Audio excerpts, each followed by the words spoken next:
Fala pessoal, tudo bem? Mais uma vez, espero que todos estejam bem para a gente continuar aqui a nossa saga dessa disciplina de marketing estratégico da Universidade de Ibirapuera, né? Campus Chácara Flora, aí de São Paulo.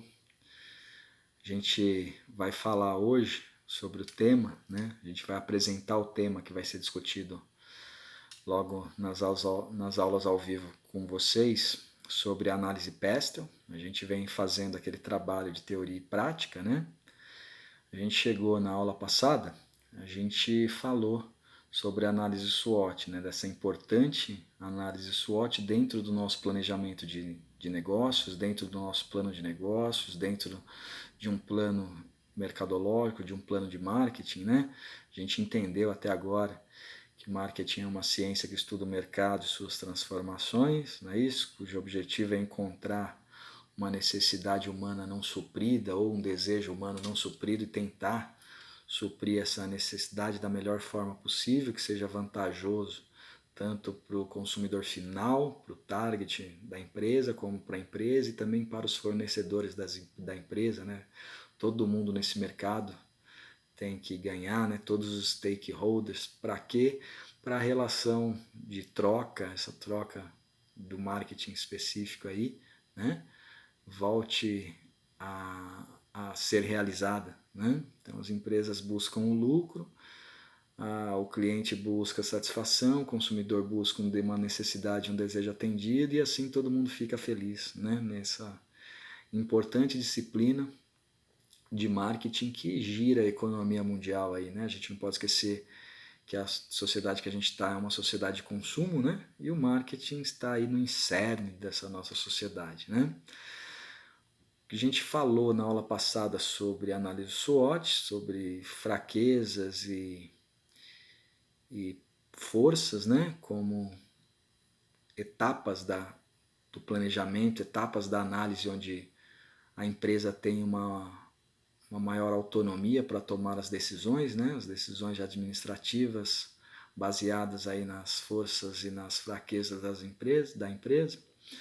Também a gente falou sobre ameaças e oportunidades, que daí a empresa já não tem tanta autonomia assim, e sim é influenciada pelo mercado, né? Já que oportunidades e ameaças vêm de fora da empresa, né? Não são propriamente dita. É um mercado que vai ditando as regras, né, para a empresa atingir o objetivo dela, né? E a gente vai falar na aula ao vivo, esse é um teaser na verdade, né, para vocês, a gente vai falar sobre a análise Pestel, né? Essa análise Pestel é uma ferramenta muito utilizada para auxiliar a análise SWOT, né? Eu diria que é uma ferramenta de complementação na construção da matriz SWOT, né? O objetivo da análise Pestel é fazer uma análise macroambiental, né, de fatores macroeconômicos, né, para compreender melhor o mercado que está extramuros, na verdade, né, aquele mercado que a empresa está inserida nele, não ele está inserido na empresa, né? A empresa voltada para o mercado, voltada para esse mercado tão voraz que a gente verifica hoje, né? Nessa nossa sociedade de consumo. A Pestel, ela é muito benéfica para o nosso planejamento estratégico de toda e qualquer empresa, tá? Seja ela empresa de pequeno porte, de médio porte, de grande porte, multinacional, todas as empresas que vocês conhecem, empresas consolidadas, empresas que buscam afirmação no mercado e aquelas que buscam se manter no mercado, né? Elas fazem essa análise Pestel. Pestel nada mais é do que um anagrama, né? Uma questão mnemônica para a gente analisar o que deve ser estudado de uma forma macro, ambiental dentro, complementando ali a análise SWOT, né?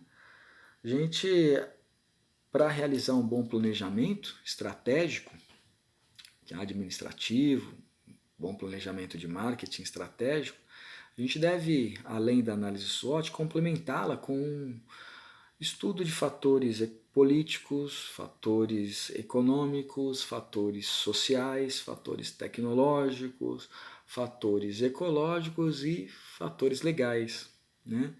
Porque são temas que estão inseridos na nossa sociedade e o marketing é voltado para a sociedade, né? Atender os anseios da sociedade, tá certo? Então não tem como a gente fazer um planejamento estratégico apenas com análise SWOT, sem fazer uma análise bem detalhada, uma análise tranquila, bem com foco nos resultados, né? E numa qualidade da informação, essa informação vindo dos institutos de pesquisa de uma forma verídica, para essa análise Pestel nossa aí. Quando a gente faz a análise Pestel, quando a gente começa a analisar essa importante ferramenta do marketing estratégico, a gente começa lá pelos fatores políticos, né?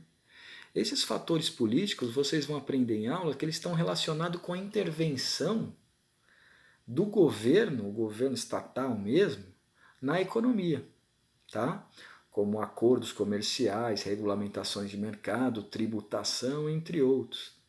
A gente pode pegar como exemplo para vocês, para ficar bem mais didático, a questão do governo interagindo em parte do Estado brasileiro, né?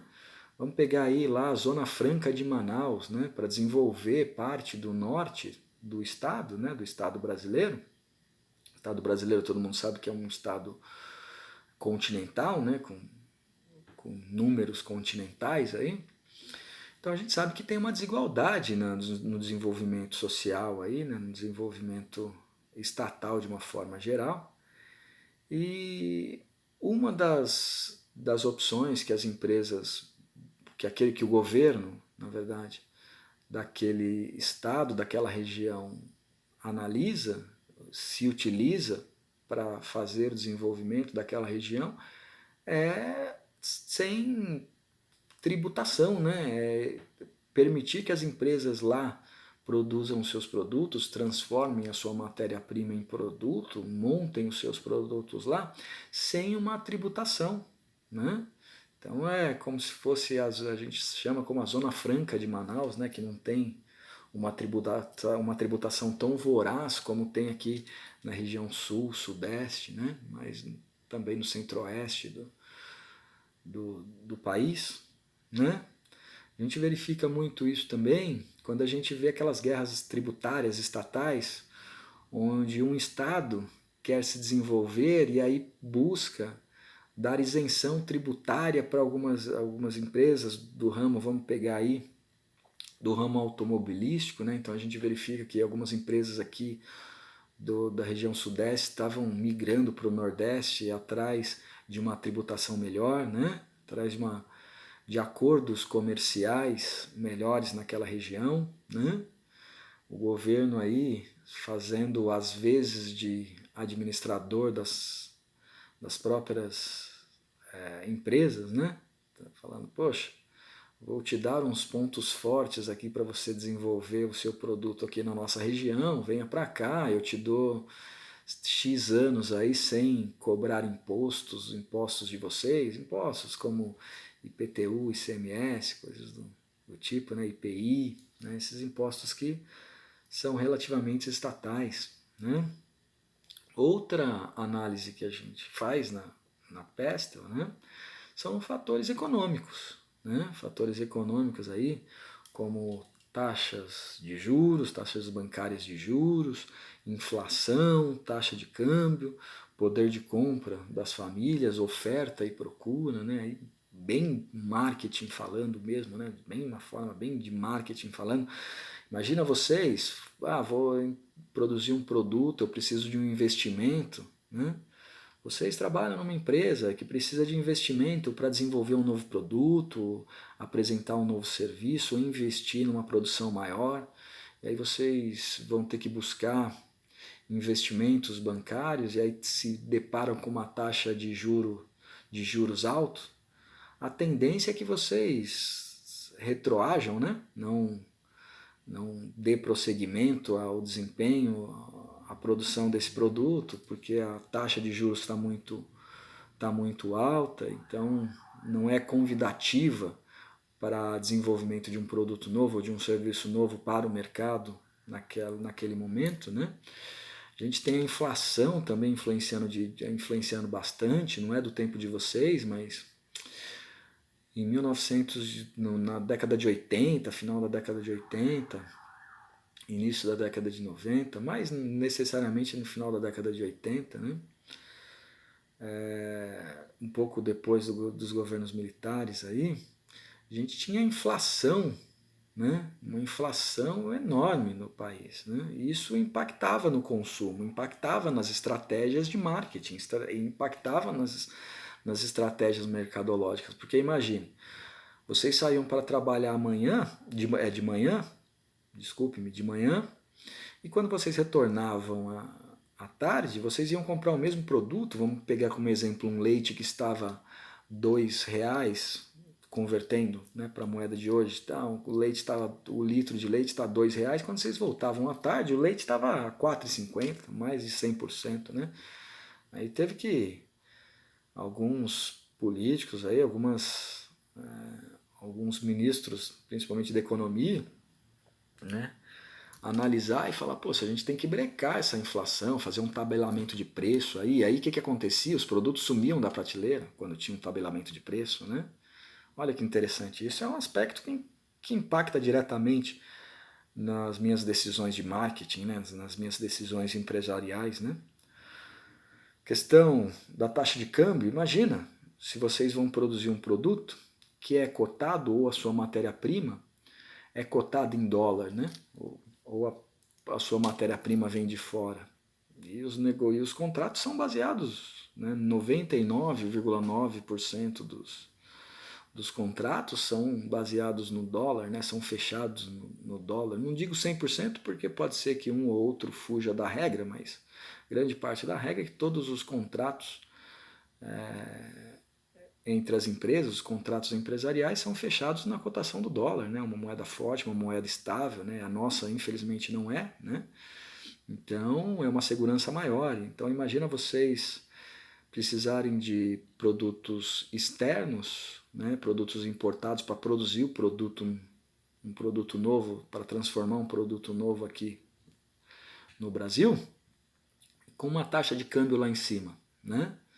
Um dólar lá em cima. Isso impacta diretamente na qualidade dos produtos que a empresa de vocês vai produzir, ou qualidade do serviço que a empresa de vocês vai disponibilizar no mercado, né? E às vezes até impacta diretamente no fechamento da sua empresa, né? Se a sua empresa trabalhar só com material, só com matéria-prima, vamos dizer, importada e não tiver como fazer uma substituição desse material, às vezes as pessoas vão vender em real, né, e comprar em dólar, as empresas vão acabar fechando, né? Então esses são alguns aspectos econômicos que impactam diretamente, né? Poder de compra também das famílias, né? Quando a gente fala em economia, a gente tem que entender o poder de compra das famílias, e a gente verificou em aulas passadas aí aquela da hierarquia da pirâmide de Maslow, né? Que é atribuída a Maslow, né? Aquela hierarquia que o ser humano tende a suprir as suas necessidades antes de desejos. E aí percebam que eu falei tende, não é uma verdade real e absoluta, porque algum foge à regra e busca desejos antes das suas necessidades, né? Mas assim, a tendência é que quando vocês desenvolverem um produto ou um serviço específico, vocês avaliem na pirâmide de Maslow aonde que esse produto se encaixaria e para qual público é, né? Vamos dizer aí que vocês pegam, que vocês acreditam que o produto de vocês é ou um serviço de vocês. Quando eu falo produto, é produto barra serviço, tá? O produto de vocês seja para a classe socioeconômica C ou socioeconômica D, vamos colocar aí, tendo essa família de 3 ou 4 pessoas, juntando todos os salários da casa, dá uns 3 salários mínimos, R$ 3.000, e aí vocês têm um produto que custa R$ 250, né? E aí, só que esse produto não é uma necessidade básica. E aí vai caindo, né? No conceito de família, vai se tornando supérfluo, né? E aí, às vezes, a gente escolhe o target, né, o público-alvo errado e acaba com o produto no estocado, né? O produto não tem a vazão que devia fazer, né? Por quê? Porque a gente não analisou a hierarquia de Maslow, não analisou o poder de compra das minhas famílias, né? Das famílias do meu target, né? A gente não analisou, por exemplo, oferta e demanda, né? A gente tende a dizer que oferta e demanda é o cerne da palavra marketing, né? De mercado, né? Quanto mais demanda, eu consigo ter um objetivo maior de mercado, né? Porque o mercado, quanto mais demanda, mais o mercado cresce, né? Quanto menos oferta e mais demanda, e eu tenho um produto, maior será o meu objetivo, né? Objetivo empresarial, né? Objetivo de marketing e assim por diante. Quanto menor a demanda e maior a oferta, a tendência é que os meus produtos tendem a ser desqualificados, né, perante o grande público, e aí eles acabam encalhando na prateleira, acabam desvalorizando o seu valor final, né, para a empresa, não trazendo lucratividade desejada para a empresa. Queria que vocês, nessa parte, quando a gente estuda procura e oferta, né, oferta e demanda, matéria em cerne do marketing, eu gostaria que vocês analisassem isso como, principalmente a oferta, como algo positivo, tá? Quanto mais oferta no mercado, significa que esse mercado está suportando essa oferta, que esse mercado está crescendo, né? E quanto mais concorrência, espero que vocês entendam o que eu vou falar agora nesse teaser de apresentação da disciplina. Se não entenderem, a gente explica melhor, a gente vai explicar melhor no ao vivo. Quanto mais concorrência do lado de vocês, da empresa de vocês, melhor é para a empresa de vocês, né? Porque vocês estão com o seu concorrente ao seu lado e vocês estão visualizando essa concorrência, estão também analisando o que vocês têm que melhorar, né? Vocês estão fazendo automaticamente uma análise SWOT diariamente aí, e aí fala, poxa, tem que melhorar a tecnologia do meu produto, tem que melhorar a qualidade do meu produto, o design do meu produto, a forma de entrega, a forma de pagamento, a elasticidade de preço, algumas variáveis, N variáveis aí, né? Por quê? Porque o meu cliente que está aqui do lado, ele está desenvolvendo um produto tão bom quanto o meu, né? E está nadando de braçada aí, né? Tem que analisar, tem que desenvolver alguma coisa nova, trazer alguma coisa nova para o meu produto, ou coisa do tipo, tenho que criar uma marca nova para o meu produto, ou fortalecer a marca do meu produto, né? A gente tem que parar de analisar a questão da concorrência, quanto mais concorrência, pior, porque isso era um pensamento de 1910, 1915, né? Hoje não. Hoje, quanto mais concorrência, significa que o mercado cresce e consequentemente, eu também, né? a minha empresa, o meu produto, o meu serviço vai se aperfeiçoando para atender esse mercado. E acaba acontecendo um fator interessante, um fenômeno interessante da concentração do target, né? Como assim, professor, concentração do target? Imaginem vocês aí em São Paulo, né, ou aqui em São Paulo, nós temos uma rua muito interessante, né, em São Paulo que exemplifica muito exemplifica muito bem isso que eu estou falando, quando a gente avalia aquela rua Santa Efigênia, aí do centro de São Paulo. Né? É uma rua que todo mundo tem a imagem, né, e todo mundo sabe que é uma rua que vende eletroeletrônicos, né? Elétrica de uma forma geral, eletrônicos de uma forma geral, né? E ali é um concorrente do lado do outro, a avenida inteira, né? Uma rua inteira ali. E olha que interessante, se a gente pensar pelo lado do comportamento do consumidor, que a gente já viu lá atrás, alguma análise, o consumidor tende a ir onde tem mais oferta, né? Porque ele quer escolher, né?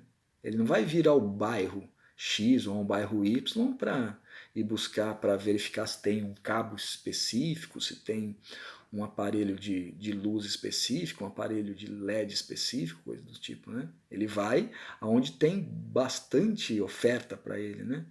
Então, a tendência é que todos os consumidores migrem, que buscam esse tipo de atividade, esse tipo de produto, migrem para aquele lugar. Então, eu como empresa, eu não preciso sair buscando o meu consumidor, é o consumidor que vem até mim, porque ele sabe que ali é um ramo específico, né?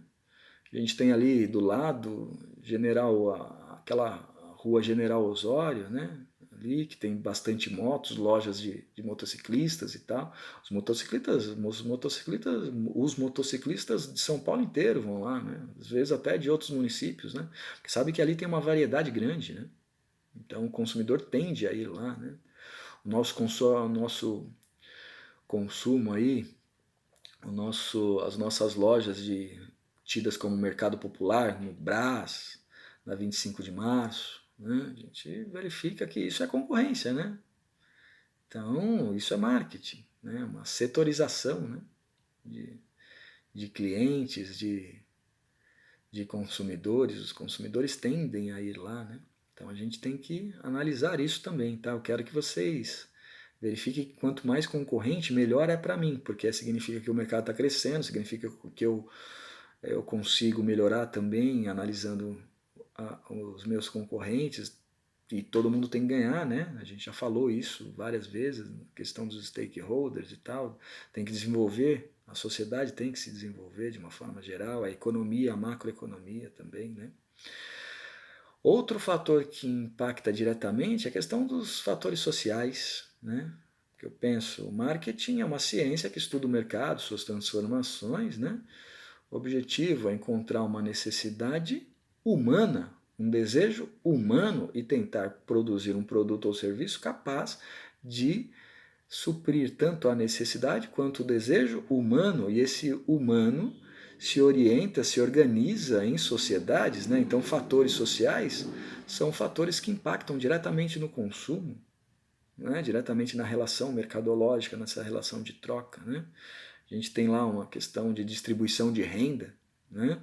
Será que o produto X ele pode ser vendido na região sudeste, ele pode ser vendido ao mesmo valor na região, no interior do nordeste, no interior da região norte, ou propriamente dito também no próprio interior da região sudeste? Acredito que não, né? Por quê? Porque o poder de compra dessas regiões, dessa sociedade de uma forma geral, é um poder de compra inferior, né? Outra questão que impacta diretamente, questão da cultura, do conhecimento, da escolaridade do meu público, né? Quanto mais escolaridade meu público tiver, né, para aquele produto ou serviço, mais específico eu tenho que ser, né, mais crítico esse meu consumidor vai ser, né?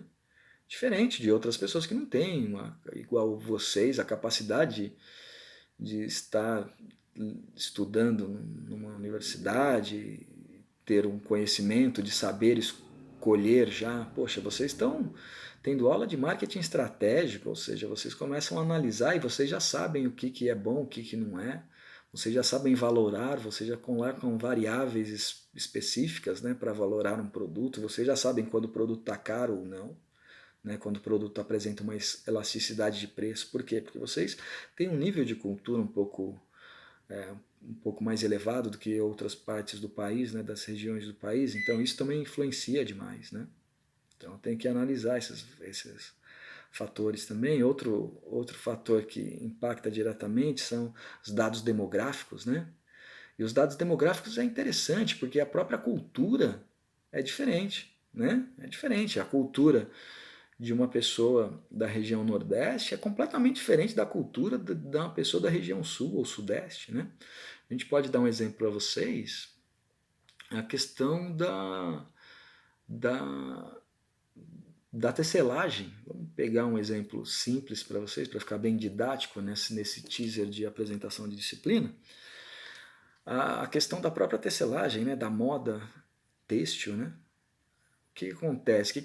Qual que é a primeira coisa que a gente analisa quando a gente vê a questão, quando a gente começa a estudar essa questão têxtil nesses setores, né, específico, geográfico?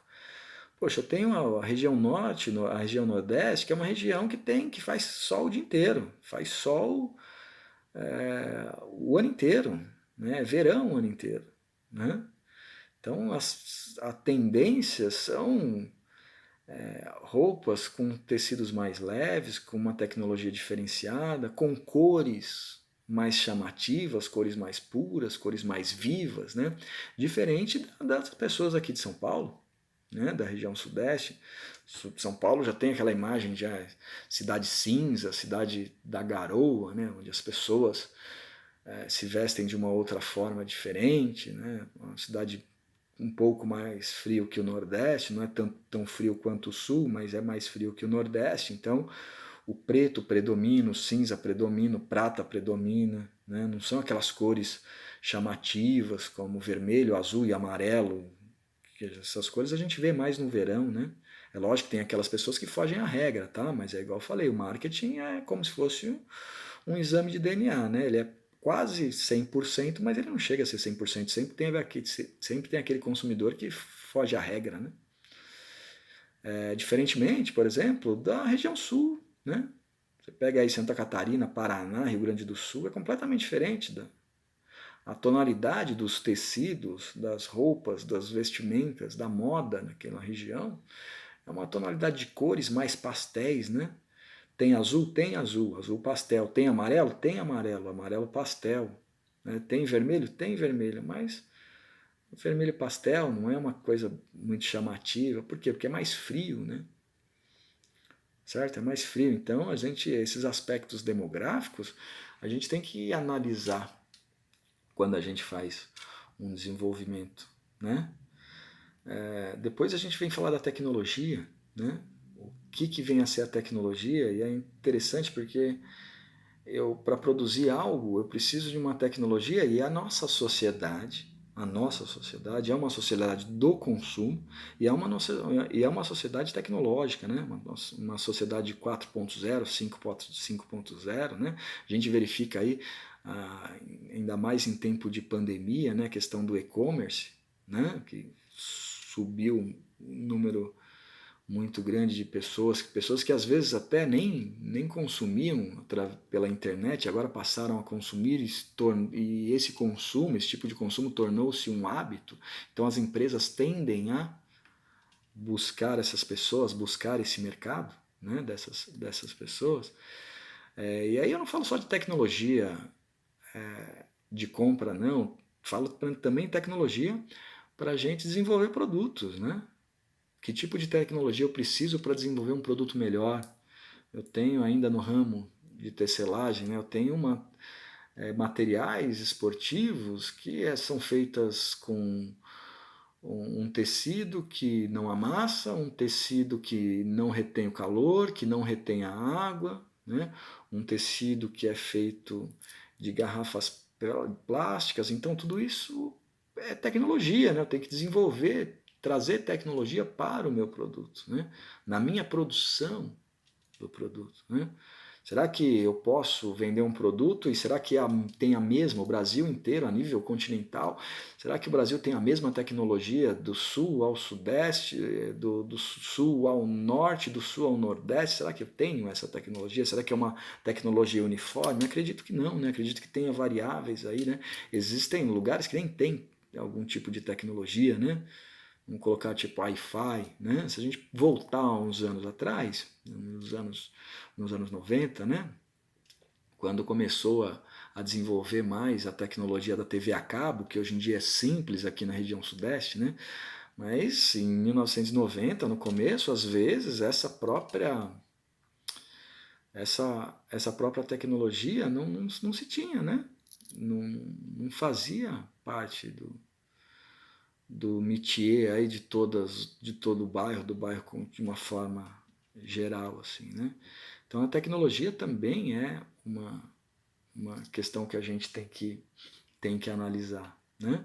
Então a gente passa lá por fatores políticos, por fatores econômicos, por fatores sociais, por fatores tecnológicos, fatores ecológicos, legais, né? Então a gente tem que analisar tudo, né? Quando a gente fala. E a tecnologia é o que mais vem avançando. E por que a gente tem que estudar isso, professor? A questão da tecnologia. Poxa, a sociedade é uma sociedade mutante. O marketing não é uma ciência que estuda o mercado não está mudando, o mercado não é um mercado tecnológico. Se o mercado é um mercado tecnológico, logo a minha empresa tem que ser tecnológica. Né? Os meus produtos têm que ser tecnológicos. Né? A gente verifica que tem alguns aparelhos celulares que a gente se faz necessário fazer uma troca anualmente. Né? Todo ano a gente está trocando de aparelho celular. Por quê? Porque a tecnologia vai evoluindo e ela evolui tanto que às vezes os programas que eu abria no meu telefone celular, né, hoje não consegue abrir mais, porque eles são muito carregados, são muito pesados e acabam falhando, né? Computadores, né?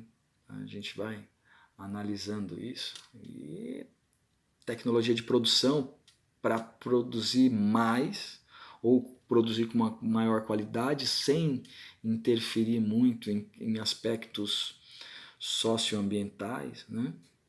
E aí vale ressaltar que isso é uma tendência da sociedade, né? A analisar a tecnologia em conjunto com aspectos ecológicos, né? Como que eu garanto essa minha produção, né?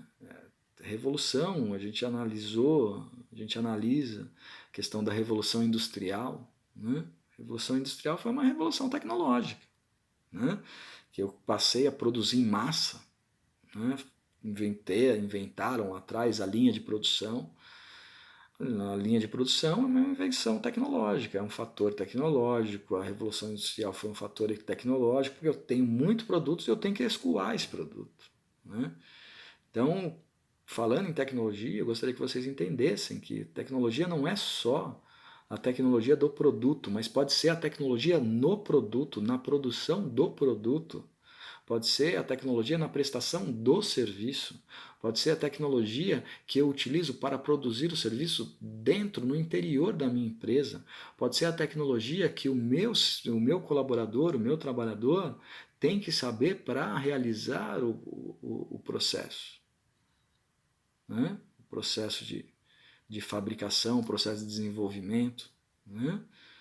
Vamos dizer assim, um publicitário que trabalha na área de criação, ele tem que ser extremamente tecnológico, né? Nesse mercado de computação gráfica e coisas do tipo, ele tem que ser, até eu falo, que as pessoas desse ramo têm que se atualizar a cada 2 meses. A cada 2 meses tem que se atualizar. Sempre sai uma ferramenta nova, sempre sai algo novo, né? Essa é a tecnologia nessa análise pestel nossa, né? E a gente tem que fazer isso, a gente tem que analisar isso, a gente tem que analisar essa questão da tecnologia friamente, né? Friamente. E às vezes a tecnologia vinha até uma determinada parte da rua, não era nem ruas diferentes, mas era uma determinada parte da rua, né?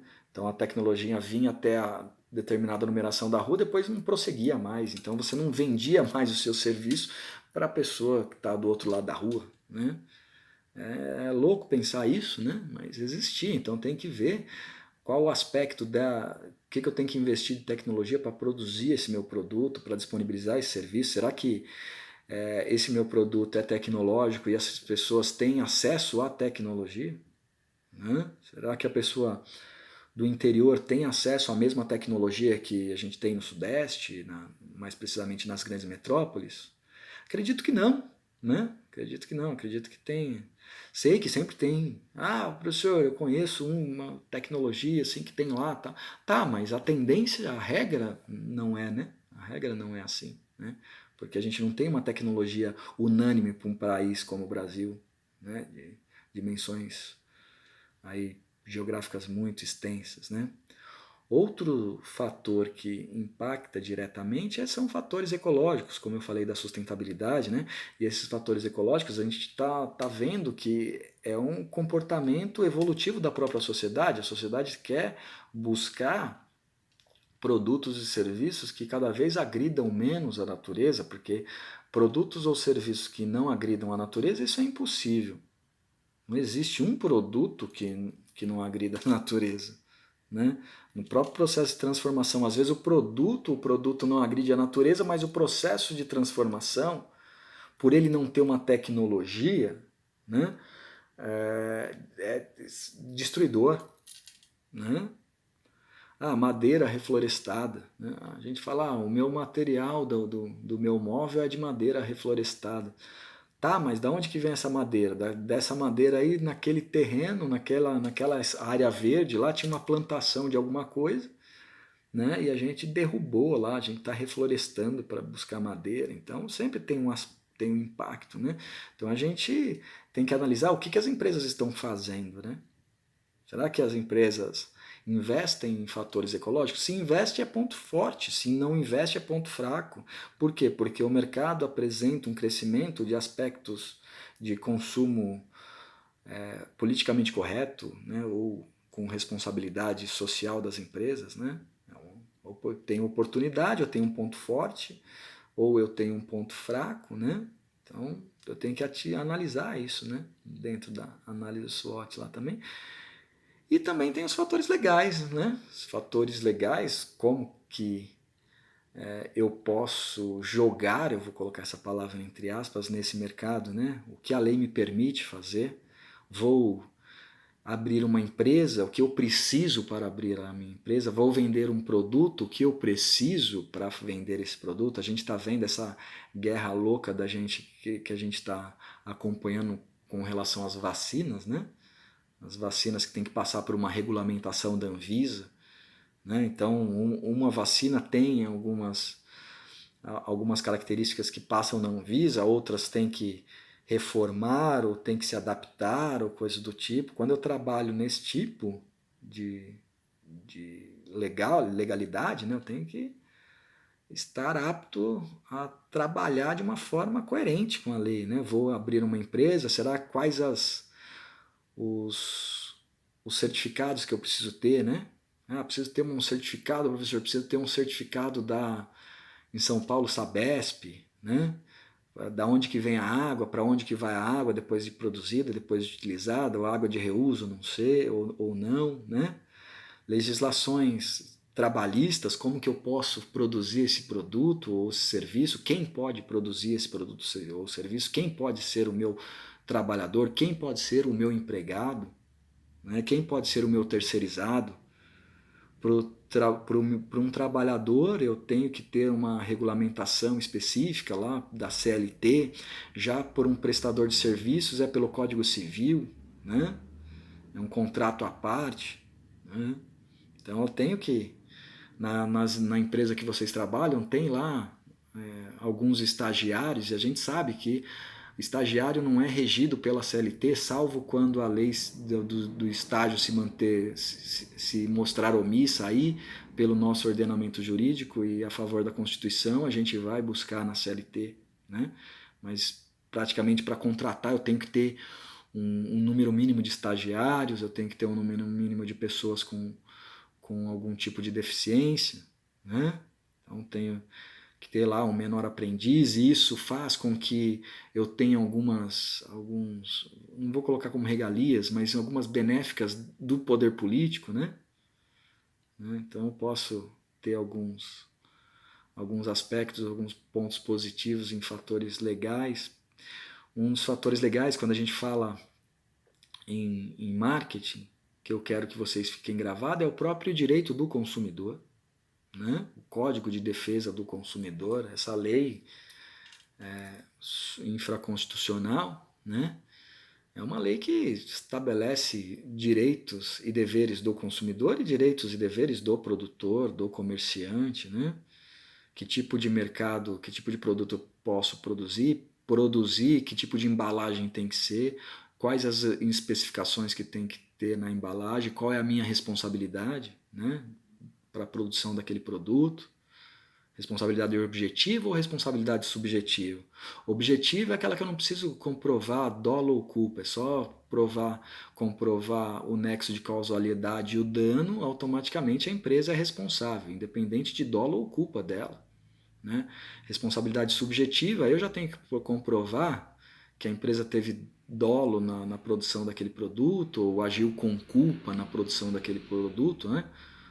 Culpa na questão de negligência, imprudência ou imperícia, produziu, imagina, vou produzir, um exemplo para vocês, mas a gente verifica algumas atrocidades que aconteceram aí, um exemplo para vocês, um chocolate, né? Chocolate que vinha com uma surpresa dentro, tal. As crianças gostam muito de chocolate até hoje. E esse chocolate que vinha com a surpresa dentro colocou uma caixinha que tinha um palhacinho que você dava a corda e depois de um determinado tempo, dando corda, o palhacinho saía da caixa. E como que eu faço isso? Eu coloco uma mola lá dentro. Eu coloquei uma mola. Criança, né? Criança vai lá, tenta abrir, tira e quando vai ver a mola salta para fora da embalagem e acaba lesionando o olho da criança. E aí? Como que a gente faz? Retira o produto do mercado, professor. Tá, retira o produto do mercado, mas e a imagem negativa que ficou da empresa? Como que a gente vai ter que investir agora em marketing para refazer essa imagem positiva que a empresa tinha? Né? Então eu tenho que analisar isso. Né? O que eu posso fazer, o que eu não posso fazer, de quem é a culpa. Tá certo? Essa é o tema que a gente vai analisar na aula de hoje, né? Na aula de quinta-feira com vocês. Vou parar por aqui para não ficar um vídeo muito longo, tá certo? E aí, ao vivo, espero responder todas as dúvidas de vocês e a gente bate um papo, fala também do nosso trabalho, a gente vai naquela mesma sequência de aprendizado prático, né? Teórico e prático, a gente faz o link entre teoria e prática, para a gente analisar já, dar como encerrado a análise SWOT e aí já passar por aspectos da análise PESTA, tá certo? Gente, um beijo no coração de vocês, se cuidem, ficam com Deus e que Deus abençoe a todos vocês aí.